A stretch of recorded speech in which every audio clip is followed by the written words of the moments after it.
Pabukid man gyud pinaka the best para lang nako ba. Samot na og makabarkada kag tag-iya og swimming pool ba. Di gid mahimog di ka maka-request og di pa ning pormaha. Tak-tak kitas trabaho ani padung ba. Kay nagsigi man og panggalgal akong amigo nga nindot lagi kuno kaayo sunrise diring dapita sila awa oy. Wa gyud kaniging manok gisugat nako Bisaya ambot na lang gyud ni ron. Akong gisuwayan og tukoy-tukoy ni duol man gyud hinuon ako. Mao nang nakaingon ko sa akong kaugalingon nga inani gyud siguro kalambing ilang manok dire mo duol gyud bisita. Murag makaingon ko nga mahinaykan gyud nako ba kay kapayas pa lang daan og tanglad nagatbang na. Success gyud nun kaayo akong pamarayag sa akong amigo kay nadagit gyud ako ilang native chicken. Kinsa may taong amiguha nga di ganahan mo puyo aning lugara ba nga pagkaon pa lang daan mamupo ra kas daplin.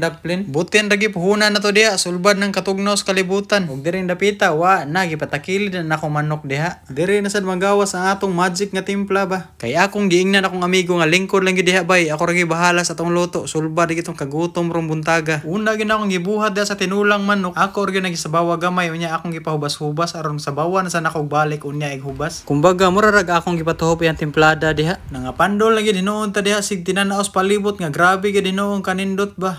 Bisan man tuod og bukid sa amoa pero murag lahi ra gining bukid sa ilaha bay. Kay grabe man hinuon dagkuha pas mga kahoy nila dire gipang bulbul pas lumot ba. Kay kining silingan namo dire nga nagtent gikan pa lang gabi kay murag mailhan gini mo nag-agis katugnaw dire kapag gabi. Kay karon pa lang daan bisag buntag na gawas ng adlaw grabing tugnawa gihapon pa kay kahoy ta diha pero gitugnaw ning itlog nato diyan dapita. Mao nang gibak-upan gyud nako og tabliya kay di madaang katugnaw rong buntaga. Di ni kami misdel magtagoy-tagoy diha aron magawas lang ang hangin kay grabing tugnawa na. Storya-storyahan ta mo diha pero wa na. Kadisidar sa gos kaning baka ako sa ning testingan. Pero wa na lang gyud gipagawas akong baba nga akong isulti sa akong amigo kay ambot lang gyud base din ako palayason na lang hinuon ko diri Kay ambot na lang gyud basta baka na tripan pero terapi mahala ni pagkauna. Mao nang behave lang gyud kay ko diri. Daog na kay ko aning manok nga tinula rong adlaw. The best di kay kapayas ipares ani kaysa sa katong sayute. Naagi kalahiyas sabaw nga imong matilawan ba tamis-tamis gid siya. Unya parisa na to diag bundok nga grabing gaso-aso pas panganod. Makaingon sa Ginoo kog hahay buhay. Kay kung are lang gid siguro ko papuyon ambot lang gyud maato gid siguro manok Bisaya diri ba.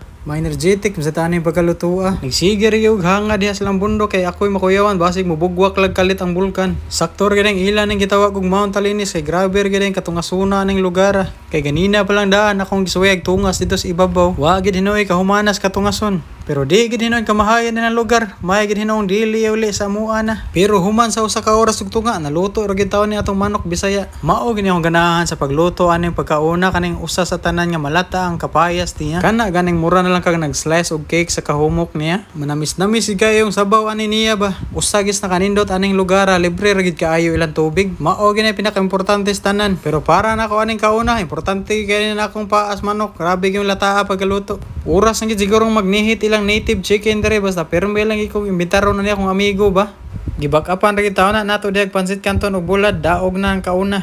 Basic rig kayo natong ipanglamas sa natong manok tinula. Basta naa ka ng kapayas ug tanglad wa na. Daog na nakuwang diha dali ra ka na pangitaong uban. Samot na ginani nga panahon ang musugat nimo grabeng katugnawa ug dali ri kay masimbol natong tinula. Mura gid hinuog nakalitan ang akong tiyan diri dapita kay lagpas rag 2 ka oras gigutom nam sa hinuon ko. Lahi gid siguro kay ni tempos panahon diri ba murag init kayong adlaw nila diri pero bugnaw kayong hangin. Mao gid yung kaganahan. Kay ang resulta sabaw gyud pangitaon nimo permi diri ba. Lahi ra gid siguro kayo makahanggap tagbaho sa panganod aning lugar. Storyahan na to mo diha pero kob ng panaksa nato sold out na data. Wa na ginakulangan na parisa na gid nako nagparaputol steel para mausara. Cook sa mainit na panahon ba pero tugnaw kay diri sa kabugnaw sa hangin diri. Pwede ri kang dili mag-ice. Dili ra sa dinon kayo ka mabalaka diri layo kayo ba kay naara sila unay nga tindahan aning swimming pool nila. Di na gid hinuon ka problema magbalik bakla dito sa ubos pangitag 7-Eleven asa kapalit. Shutdown na sa dinon atong tubig rong adlaw. Kinsa sa gid kahay nakaimbento aning cook ba kay maoro ginay usa sa makapalipay sa atong tutunlan diha.